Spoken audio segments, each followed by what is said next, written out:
pray our serenity prayer. I think that should be coming up. God, everybody out loud. God, grant me the serenity to accept the things I cannot change, the courage to change the things that I can, and the wisdom to know the difference. Living one day at a time, enjoying one moment at a time, accepting hardship as a pathway to peace. Taking, as Jesus did, this sinful world as it is, not as I would have it, trusting that you will make all things right if I surrender to your will, so that I may be reasonably happy in this life and supremely happy with you forever in the next. Amen. So this week, go to the next one, Nick. This week is our first lesson, and it's on denial. And as I left off last week, unless you can see yourself clearly as in a mirror, you'll be blind to everything else around you. If you don't have a proper perspective, if you don't have an accurate perspective of yourself, then you are not going to have an accurate perspective of your circumstances or the people around you. All of us perceive the world around us from a self-centered point of view. It's inborn. It's the way we are. Babies cry. Why? Because they want something. They need something. And until they get old enough to talk, that's the only form of communication they have. But as far as your mother, you might look into those darling little eyes and believe that little girl loves you so much, but actually, she just knows you're her pathway to food. And so you are her source. And as we grow, it continues. We hit the terrible twos when we really understand all the things in the world that we want and think we need. And we make it well known if those needs are not being met. So until we recognize that we view our world around us from a self-centered point of view and learn to become other-focused, because when you become other-focused, that's when you begin to get a more balanced view of the world. Because the person next to you doesn't see things exactly the way you do. That doesn't make them wrong. It doesn't make you wrong. It just means you see things from different perspectives based on your past experiences, your personality, a myriad of things. And so it's kind of like a pyramid. It just depends on what angle you're looking at that pyramid, prism. If you're looking at a prism from one angle with a certain light, it might be purple to you, but somebody standing on the other side might see red. And that's the way our world is. We all see it from a different perspective. And until we find this balance, our response or reaction to most anything in our life is going to be less than productive, from our relationships to finding a good job. So let's go to principle 1. And let's read that out loud again. So principle 1 for denial is realize I'm not God. I admit that I am powerless to control my tendency to do the wrong thing and that my life is unmanageable. And step 1, in the verse, happy are those who know they're spiritually poor, Matthew 5:3. We admitted we were powerless over our addictions and compulsive behaviors, that our lives had become unmanageable. And there's a scripture for that. For I know that goodness itself does not dwell in me, that is, in my sinful nature. For I have the desire to do what is good, but I cannot carry it out. Romans 7:18. So tonight we begin a journey together, a journey on a road to recovery. This journey begins with principle 1, where we admit that we are powerless to control our tendency to do the wrong thing and that our lives have become unmanageable and out of control. But before we begin this exciting journey together, we need to ask ourselves 2 questions.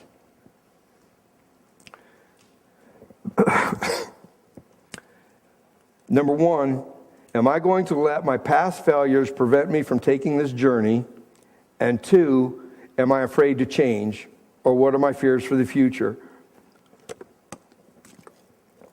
I would about bet that every one of us had a little apprehension or a little hesitation in running back there to that table to sign up for Celebrate Recovery.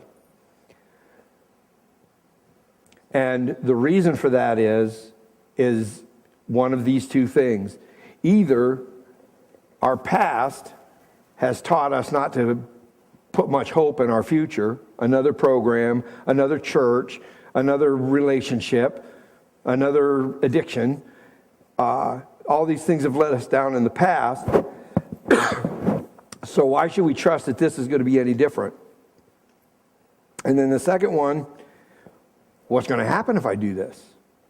What's going to happen if I take this program and I bare my soul to a total stranger? Or what's going to happen if I go home and decide to be honest with my spouse? Will they still love me? Will they still accept me? Will they get mad at me? So it's important that we overcome these two things in some form. And when I say overcome, I don't mean that those emotions aren't going to be there, that you're no longer, the dread from your past is no longer going to be there, the fear for the future is no longer going to be there. They will be there. But like God told Joshua, be of good courage, be strong and be of good courage, for I, the Lord, am with you. God understands that we're going to be afraid, but he doesn't want our fear to dictate our behavior. He wants us to behave according to our faith and our trust in him. So we're going to still feel these things, but we need to not allow them to cause us to either grow weary, get scared, doubt, and give up halfway there. So our failures from the past. Let's look at Hebrews 12:1 in the New King James. This is the New King James Version. Therefore, we also, since we are surrounded by so great a cloud of witnesses, let us lay aside every weight and the sin which so easily ensnares us, and let us run with endurance the race that is set before us. So there are two things I would like to point out in this verse. First, God has a particular race, a unique plan for each of us. You were born for a purpose. You have your personality for a reason. You have your set of experiences for a reason. And it's all because God has a specific call in your life. And the second thing is that we need to be willing to get rid of all the unnecessary baggage, the past failures in our lives that kept us stuck on a merry-go-round of failure. God has much more in plan for us than a life full of dependencies, addictions, and obsessions. So we have a twofold commission to lay aside. First, every weight. That's our baggage. That's the weight of the things from our past, the things that we carry with us. I think we've all heard,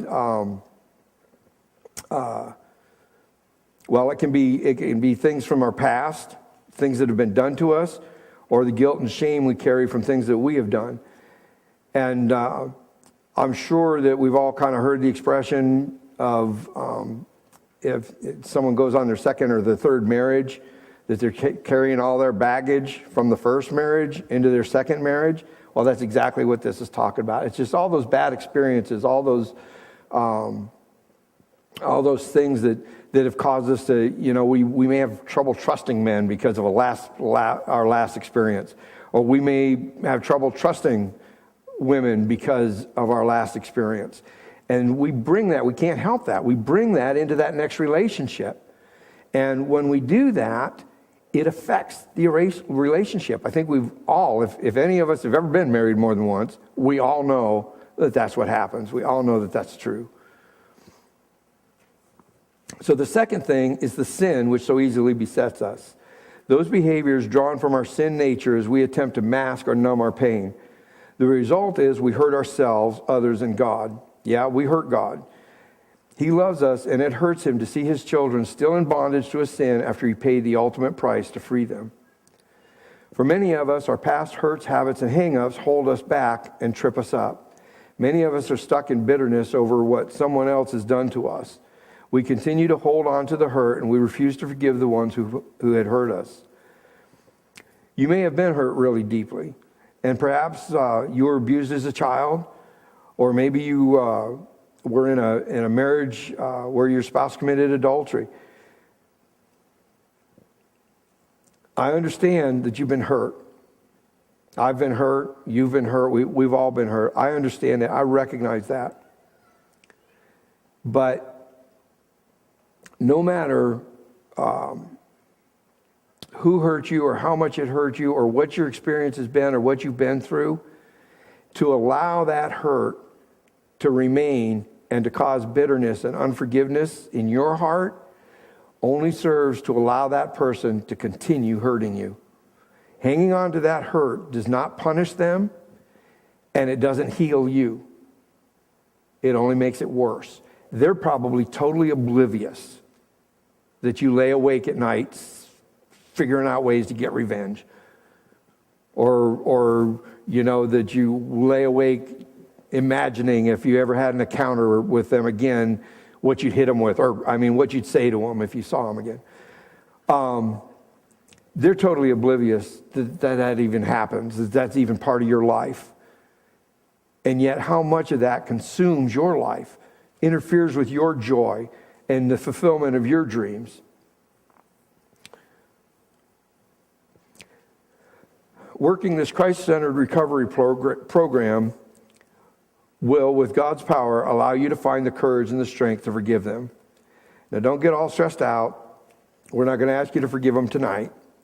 We understand that's a process. I've dealt with forgiveness a couple times. And I remember there was someone that this was a long hurt. This was someone that had kind of consumed about 10 years of my life. And God finally set me free from that situation. But then one day he brought me up and just confronted me and said, you're going to need to lay that down. You're going to have to forgive that person. And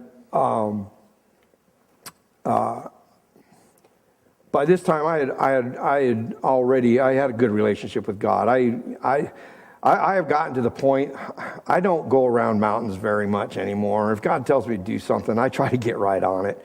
And that doesn't mean that I do it perfectly or that I get it right or that, my first attempt succeeds. It just means that, when God's saying something, I recognize immediately it's God. I recognize immediately that I'm the one that's wrong. And I recognize immediately that if I don't change, my life isn't going to get any better in this area.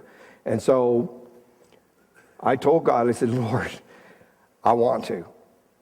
If only to please you, I want to. I also want to because I want to be free of this. But man, it hurts. And I don't know that I can tell you that I'm going to let go. But he told me that you don't have to let go tonight. Just do what I asked you to do. And so I did. I just went through the motions. I said, Lord, I forgive him. I pray for him. I just bless him. Bless wherever he's going from here. And heal his wounds from his past so that he can go on to a better future with you. And it took a long time, a couple years, for me to finally get to a point where I can honestly say that I forgive him. But I'm going to let you in on a little secret. I no longer harbor the hurt from those 10 years, but I can't honestly tell you I love him. And that's God's ultimate goal for me, is to be able to love him. To love him like I love my wife, to love him like I love you guys, to love him like I love my pastor, to love him like I love God. That's his ultimate goal for me. And I'm not there. And now we're going on 10 years, probably, that, but I know that some things in his life, he hasn't changed. I've just heard that he hasn't changed. And so that makes it kind of rough. But here's my point. My point is, forgiveness, like anything else, is a journey. You go through the motions. You do what God asks you to do, and then you just trust him. Jesus Christ is the author and the finisher of your faith, not you. Your job was to receive the forgiveness and to walk in the mercy and the grace that he's given you. His job is to bring you to completion. So let's not put more on ourselves than what we absolutely have to.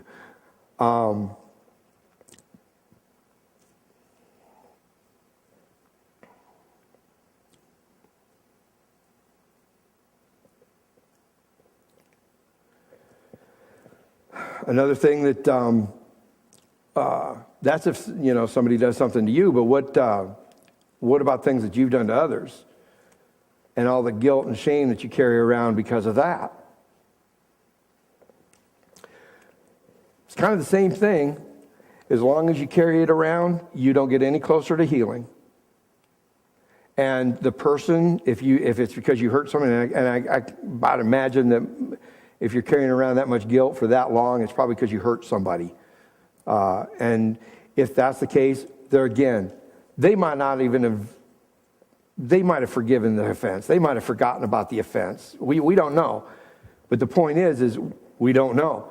So why should we harbor something if maybe they're walking with Jesus now and they've totally forgiven you, but you're carrying around the guilt and shame still? And again, as long as you're carrying that around, it doesn't fix anything. It doesn't bring healing to you. It doesn't bring healing to them. All it does is make your life miserable and hold you back from the things that God has in store for you. And I think I've said it before, but I'm going to say it again.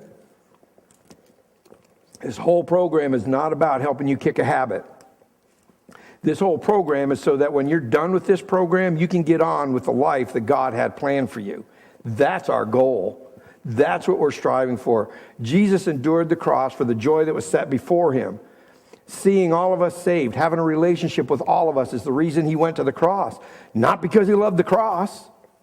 We know from the garden, Jesus didn't want to go to the cross. But you were worth it. You were worth it, so he went to the cross. So why carry around the guilt and shame that he went to the cross to forgive you and let it ruin the life that he has planned for you? Again, this isn't going to be an overnight process. It's going to take some time. And with God, and here again, I'm going to repeat this too. The program in Jesus Christ is what's going to get you through this, is what's going to heal you. Not me, not pastor. It's the steps of the program work because they're divinely inspired principles. And Jesus Christ loves you and he wants you to be whole. And if you'll trust in that and give him the opportunity to work with you, you can get through this and you can lay the hurts and the guilt and all that stuff down.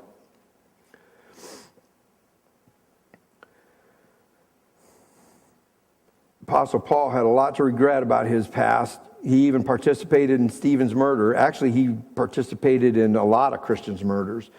Most scholars believe that, that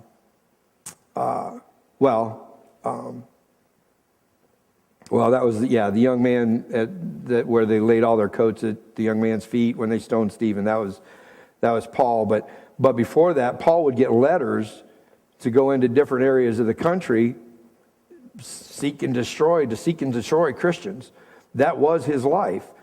He believed that he was doing God a favor. He believed that he was the ultimate Pharisee.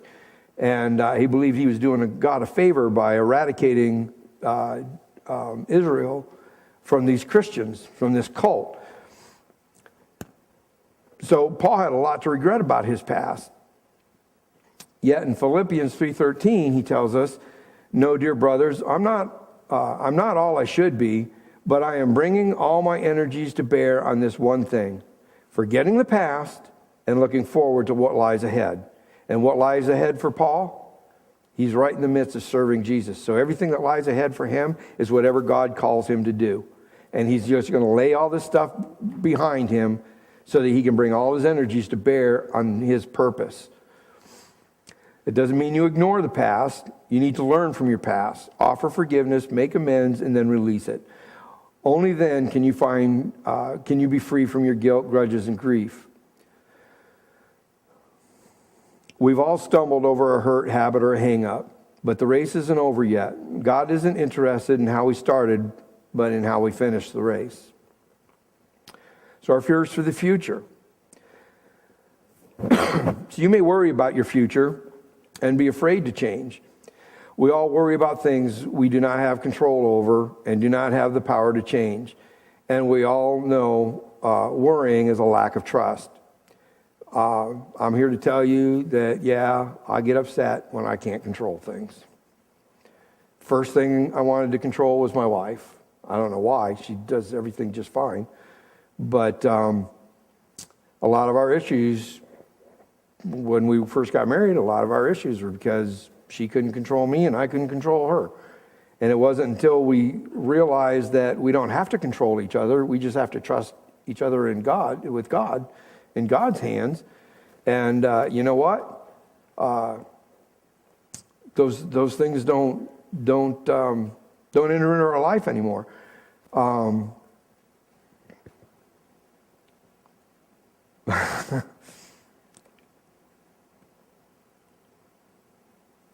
We just trust God with each other.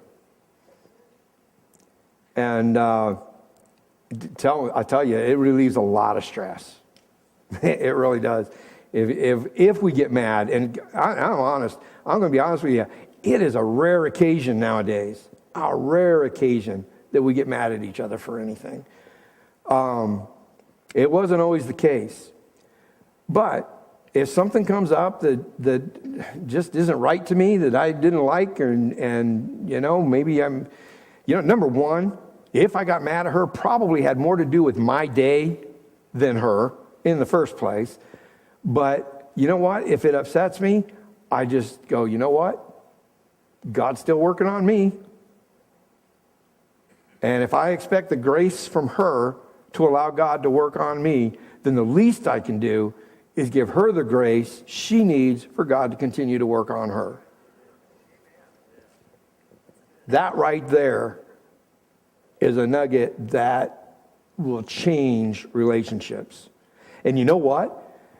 That spouse, that friend, that coworker, whatever, they don't even have to be saved for you to walk in this. Because you know God loves everybody, and God's reaching out to everybody, and God wants to draw everybody in. God has a fulfilling, bountiful life for everyone that He's created. And so maybe it is an antagonistic coworker, but you know what? You can still work in that. You know what? I don't have to get caught up in that. God's working on them. Maybe I should just thank God that I'm no longer there. And I do that quite often too. Just thank God that I'm no longer there. So some girl, I was talking to this lady today, and she kind of I offered to pray with her, and so when she did, she turned to take a step closer to me, and of course I was getting ready to bow my head to pray, and she had this marijuana leaf tattooed on her ankle, and so she apologized for it. She said, "Yeah, I'm going to get that covered up." And I said, "You know what? I don't worry about that stuff. I got some tattoos. We got friends at church. They got tattoos." I said, "You know what? Those are just battle scars from our past as far as I'm concerned. That just reminds me of all the things that Jesus has healed me from." And you can look at your hurts, your guilts, and all these other things the same way. They're just scars. They're just battle scars from the things that God's delivered you from.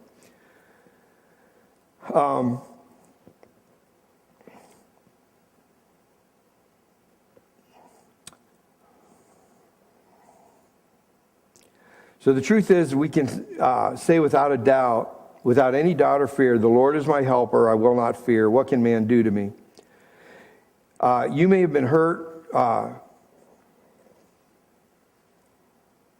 You may have been in your hurt, habit, or hang-up for so long that it has become your identity.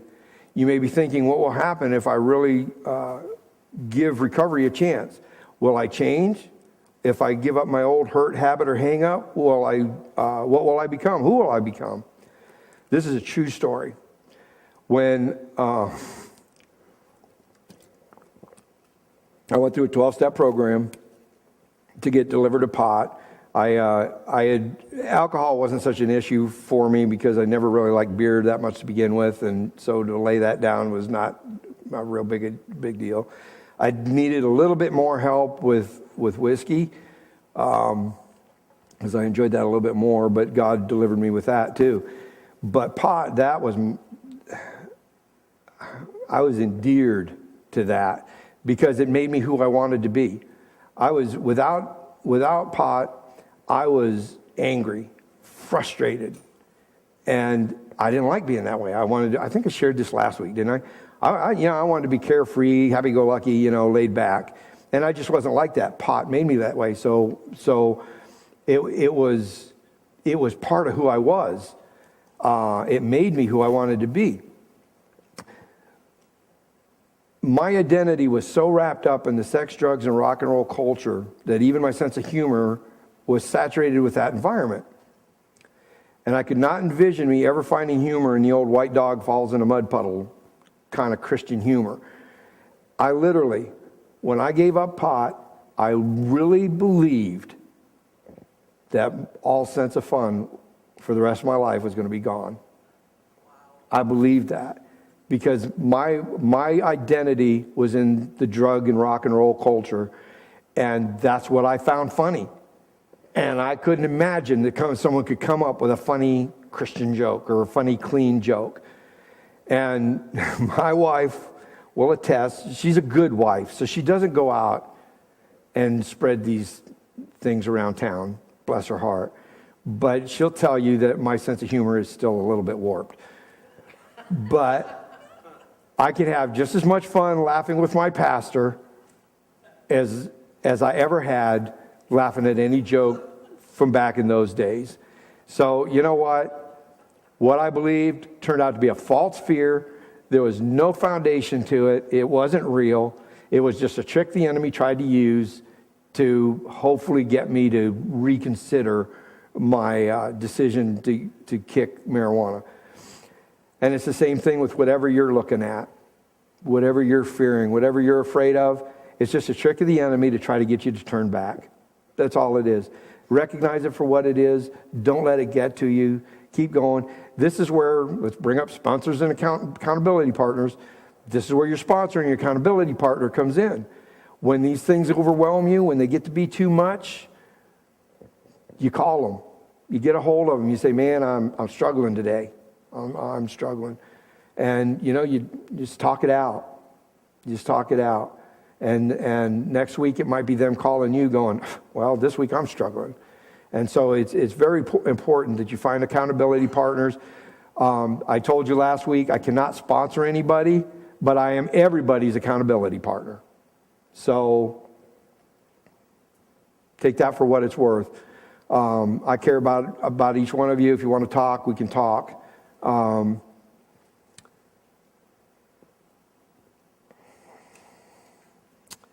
But you know what? Here's the wonderful thing about God. God honored, warped though my thinking may have been, God honored that because God knew that in my heart, I really believed that. And what he saw was I was willing to sacrifice my sense of humor for the rest of my life in order to serve him. Now, it might be unfounded, it might not be real, that's not the truth, but I recognize it as the truth, and God saw that. So what God was seeing in me was that, man, this guy's willing to never laugh again if it'll please me. Fortunately, he had more grace and mercy than that, and I have laughed a lot since then, mostly at myself.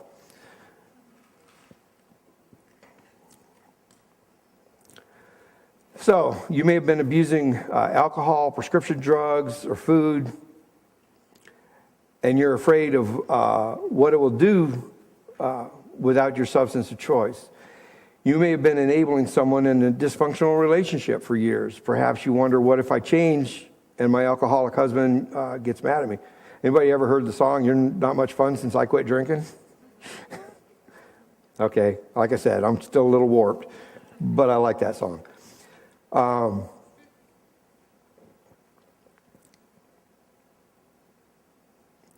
God doesn't want you to stay frozen in an unhealthy relationship or a bad habit. He wants you to do your part in becoming healthy.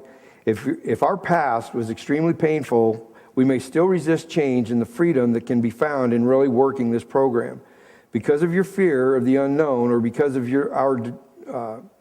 our despair, we just close our minds to the possibility of a better life because we think that we don't deserve any better. And that's what I was talking about with your guilt and your shame, and just thinking that, I've tried this, I've tried that, and none of that's ever worked. Why should I trust this?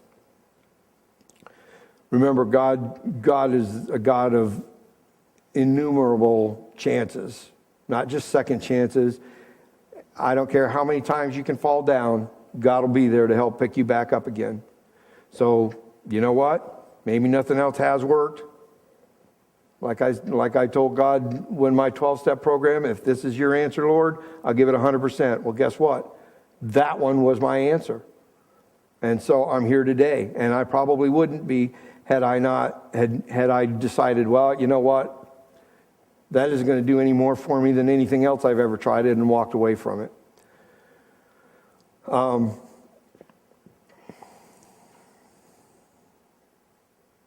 As you work the principles and the steps, remember 1 John 4:18. Where God's love is, there is no fear, because God's perfect love drives out fear. That's 1 John 4:18. You are not here by mistake tonight. This room is full of changed lives. It is my prayer for each of you that you will not let your past failures or your fear of the future stop you from giving Celebrate Recovery a real try. Are you wearing a mask of denial? Before you can make any progress in your recovery, you need to face your denial. As soon as you remove your mask, your recovery begins, or begins again. And like I said last week, when we had that in the Overcoming series, we got that midway point, and we had the open mic, and everybody came up and just started spilling their hearts about their past and stuff. They were walking out of their denial. They had taken the first step to their freedom. And probably that was the day I got more people to sign up in one day than any other day. And it still wasn't a landslide. It's pretty interesting that God, it was just 2 or 3, 1 or 2, 3 or 4, here and there over a period of 2 months that amounted to 41 people signing up. It doesn't matter if you're new in recovery or have been working the steps for years. Denial is always a threat. You may have gained victory over an addiction only to discover you just traded it in for another one.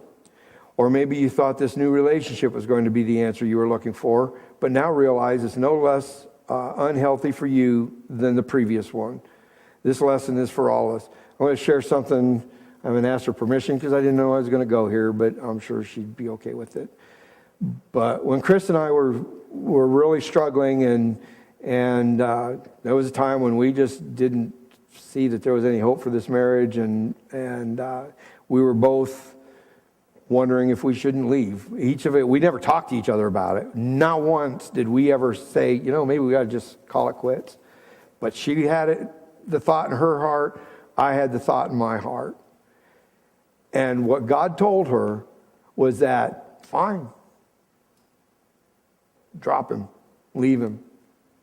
But until you get some things worked out in your life, you'll just turn around and you'll find another one just like him, or maybe worse. And so recognizing that as God's voice, she chose to stuck it out. And me, for my reasons, I chose to stuck it out. And here we are today. Happy and blissfully married.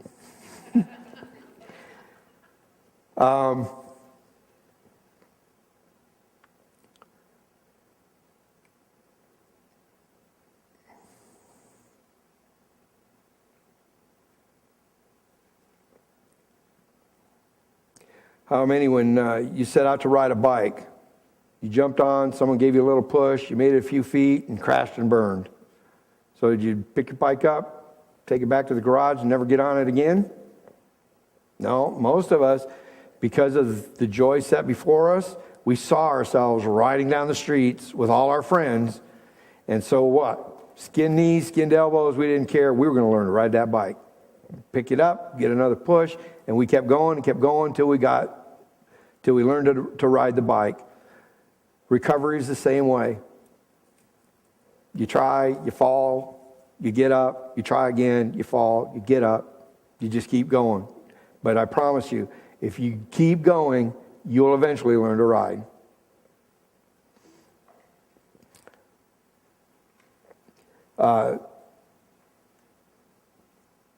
Joshua 1:9, have I not commanded you, be strong and of good courage, do not be afraid nor dismayed, for the Lord your God is with you wherever you go. So what is denial? Does anybody want to say it, or can I just let it go? Yeah, thank you.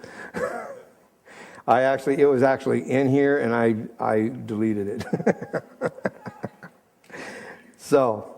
But I knew there were people thinking it, so we just wanted to get it out there. So what is denial? The sign off for my Celebrate Recovery email states, the easiest lies to fall for are the ones we tell ourselves. The following definition for denial can be summed up simply. Denial is simply the lies that we tell ourselves. Denial has been defined as a false system of beliefs that are not based on reality, and a self-protecting behavior that keeps us from honestly facing the truth.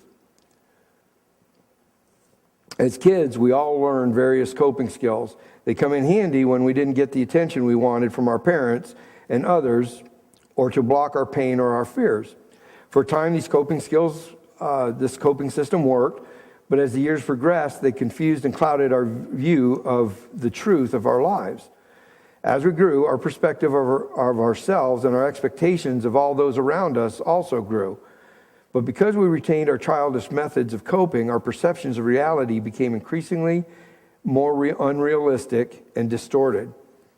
Our coping skills grew into denial, and most of our relationships ended up broken or less fulfilling than they could have been. Did you ever deny that your parents had problems? Did you ever deny that you had problems? The truth is, we can all answer yes to these questions to some extent. But for some of us, that denial turns to shame and guilt. Denial is the elephant in the room. No one in the family talks about it or acknowledges it in any way. So have any of you ever heard any of these following statements? Can't we just stop talking about it? Talking about it only makes it worse. If we ignore it, maybe it'll go away. Honey, we'll pretend that this never happened. If I tell them how I feel, they will leave me. Oh, he really doesn't drink that much. No, he really doesn't hurt. It really doesn't hurt. I'm fine. So-and-so drinks more than I do. Well, she's been married 3 times. I've only been married twice. I eat because you make me so mad. If you didn't nag me all the time, I wouldn't, whatever. Look, honey, I have a tough job. I work hard. I need a few drinks to relax. It doesn't mean I have a problem. All these statements are statements of denial. As I said earlier, before we can take the first step of our recovery, we must first face and admit our denial. God says in Jeremiah 6:14, you can't heal a wound by saying it's not there. So what are the effects of denial? It should be coming up here. This is our first fill-in. Yay! The D in denial stands for it disables our feelings. Hiding our feelings, living in denial, freezes our emotions and binds us. Understanding and feeling our feelings is where we find freedom. So I've talked quite a bit about our emotions. Last week I talked about how we're emotionally driven beings. And so does that mean we ignore our emotions or deny them or, just stomp them down until we don't feel them anymore? No, we want to express our emotions, but we need to do so in a healthy, balanced way. And so walking out of our denial is the first step. in helping us to understand and properly read our emotions. 2 Peter 2:19 tells us, they promise them freedom while they themselves are slaves of destructive habits. For we are slaves of anything that has conquered us. For me, the basic test of freedom is not what I'm free to do, it's what I'm free not to do. I'm free not to take that drink, to not eat a whole cake, or to not participate in the hurtful communication in this relationship. We find freedom to feel our true feelings when we find Christ and step out of denial.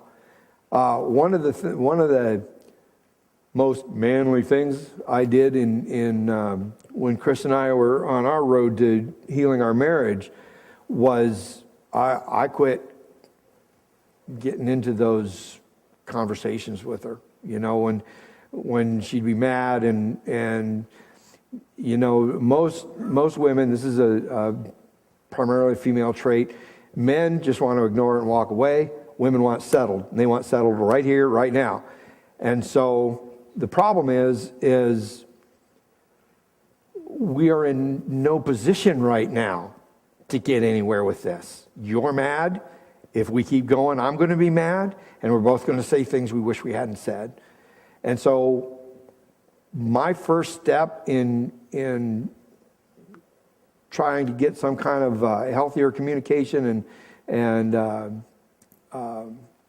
get our marriage back on track was I started refusing to have those conversations.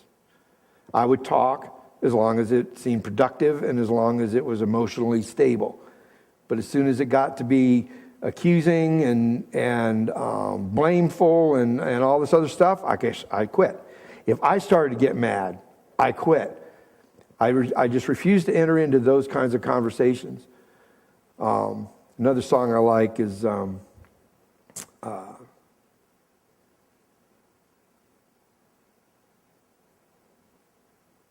shoot, all I can think is that one line about slamming doors, but yeah, I can't think of it right now. But you know what was it? But yeah, we both one of the main taglines in the song is we both lost at this war before. In other words, you know, it's a song about this constant arguing that you're having. You know, you keep having these arguments, keep slamming these doors, you know, you keep fighting, and nobody wins. That's it, and nobody wins. We just keep having the same fights over and over and over again, and nobody ever wins. The only one that wins is the devil, because he's got you sleeping on opposite sides of the bed again tonight. Oh, I almost got fired up there. What's that? You must be talking about me. Well, yeah, I read your email. No, no, that's not true. She didn't send me an email, and I didn't read it. So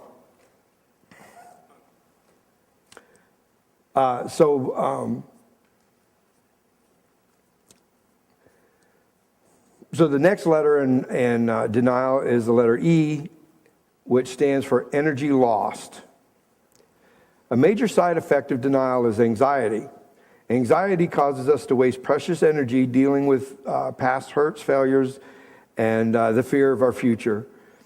As you go through this program, you will learn that it is only in the present that positive change can occur. Worrying about the past and dreading the future robs us of the ability to live and enjoy God's plans for us in the present.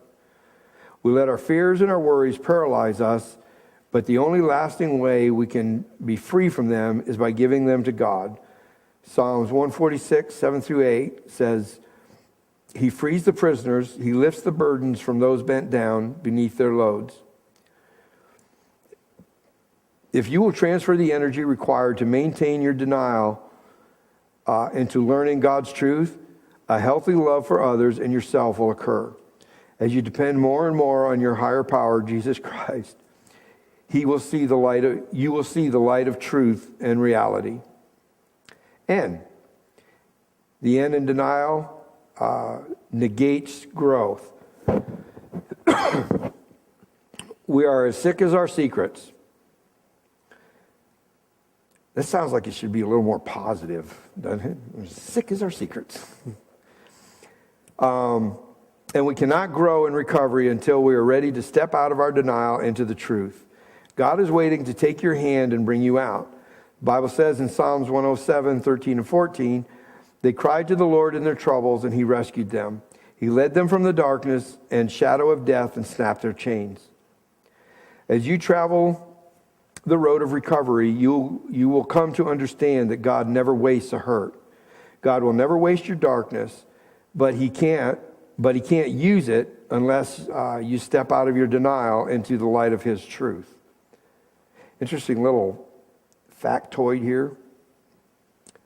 There are two things that we commonly accept in life, and neither one exists. One is darkness, and the other is cold. There is no such thing as darkness. You cannot bring darkness into any place because there's no place to get darkness from. There is no darkness. All darkness is the absence of light.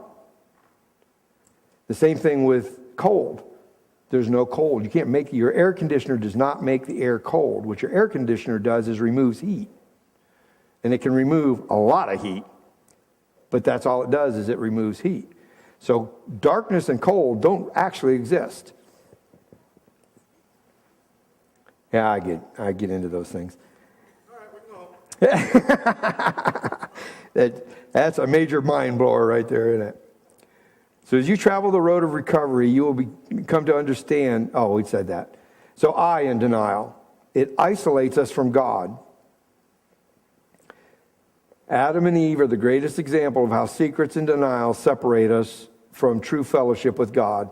After they sinned, their secret separated them from God. Genesis 3:7 tells us that Adam and Eve hid from God because they felt naked and ashamed.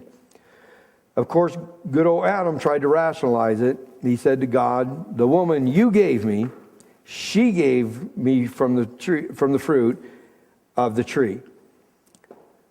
First, he tried to blame God, saying, "The woman you put here with me." Then he tried to blame it on Eve. "She gave me the fruit." The truth of the matter is, Adam had all the authority in the garden.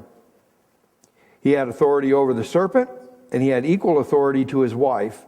He had the power to stop it at any stage, but he simply failed to do so.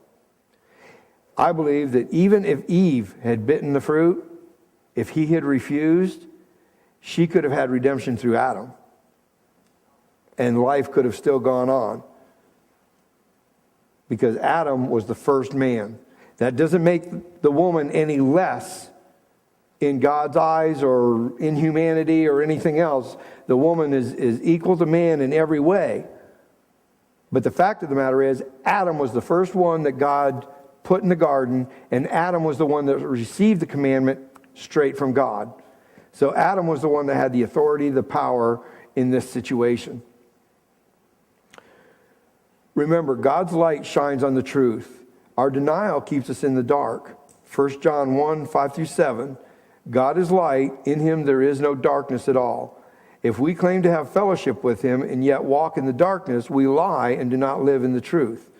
But if we walk in the light, as he is in the light, we have fellowship with one another, and the blood of Jesus, his son, purifies us from all sin. Our denial not only isolates us from God, but it alienates us from our relationships. So that's the A in denial, alienates. Denial tells us we are getting away with it. We think no one knows, but they do. But while denial may shield us from the hurt, it also keeps us from helping ourselves or the people we love the most. We don't dare reveal our true selves to others for fear of what they will think or say if they knew the real us. We must protect ourselves, our secrets, at any cost. So we isolate ourselves and thereby minimize the risk of exposure and possible rejection from others. But at what price? The eventual loss of all of our important relationships. I brought this up in a promo I did one Sunday morning for Celebrate Recovery. Rick Warren makes the comment that if you need forgiveness, you go to God. If you need healing, you go to someone else. God is, I was talking with someone just the other day, and over the last couple years, I have really begun to learn how communal-minded God is. I'm introverted.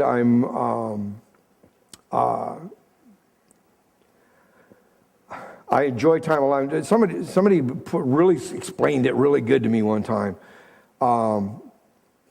If they asked, is in one of these personality trait things, and they asked, do you get your energy by getting away from everybody and being alone? No. Do you re-energize yourself? Do you re-energize yourself by getting away from everybody and getting alone? Or do you re-energize yourself by getting around a crowd of people? It's the basic difference between an introvert and an extrovert. And the couple of differences in the personalities. I'm one of those that I believe that's why I'm a night owl. Because everybody goes to sleep and I'm alone, and that's when my energy gets renewed. You guys wear me out, is what it boils down to. And I have to get alone to get my energy. Not that I don't enjoy being with you. I love it very much. And,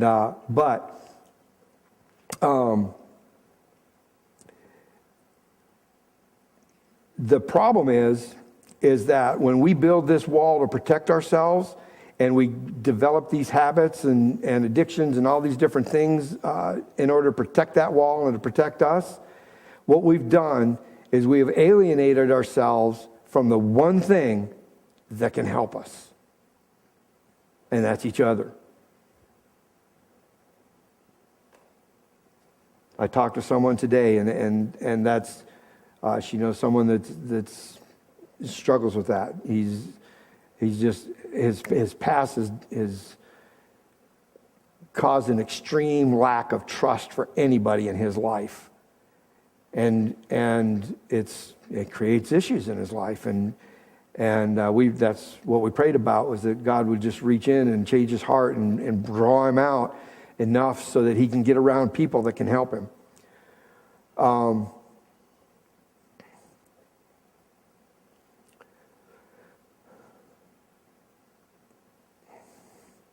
So what's the answer? Listen to Ephesians 4:25. Stop lying to each other. Tell the truth, for we are parts of each other, and when we lie to each other, we are hurting ourselves. Remember, it is always better to tell the ugly truth rather than believe a beautiful lie. Or rather than tell a beautiful lie. Finally, the L. The L in denial stands for lengthens the pain, and we touched on that earlier. We have the false belief that denial protects us from our pain, but in reality, denial allows our pain to fester and grow and turn into shame and guilt. Denial extends your hurt, and it multiplies your problems. Truth is like surgery. You may hurt for a while, but it cures you. God promises in Jeremiah 30:17, I will give you back your health again and heal your wounds. So tonight I want to encourage you to step out of your denial and take the mask off. It's not easy. It's a little scary. But we have to see life for what it is. We have to,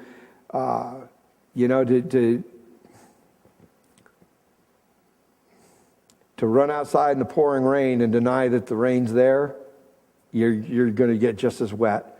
And to live in the lies that you've told yourself, to live in the denial, is you just simply continue to get soaked, and you'll never get dry, you'll never get healed, as long as you hang on to these lies that you've told yourself. This is a safe place. I mentioned this last week, and I'll probably mention it a bunch more. My number one goal for Celebrate Recovery is that this is a safe place for everybody. And in fact, on that note, we had some talking, we did some talking, and we made the decision. We are indeed going to divide up the men and the women for our groups. Number one, I think mostly the women may not want to open up and share. about certain things, and there's certain things that men may not feel comfortable opening up and sharing about if women are around. So that's one reason.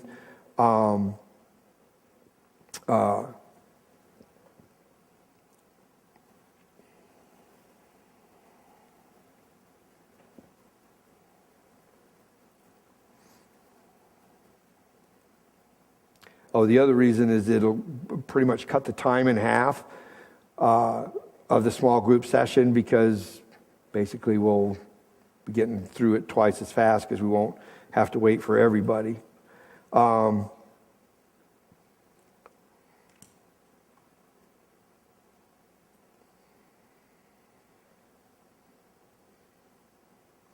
And I think it'll provide a greater level of identification between women. Will identify with women better with the rest of the and the same with the men. And so I will take the men, and Laura is going to take the women. Laura's had several years. Don't want to expound on how many years she's been in grief ministry, because she's very young, and the math wouldn't work for you. So, but she spent many years in grief ministry, so she understands probably more than anybody else in the church about how a group like this needs to work, and how to facilitate it and things like that. So you're in very good hands with Laura.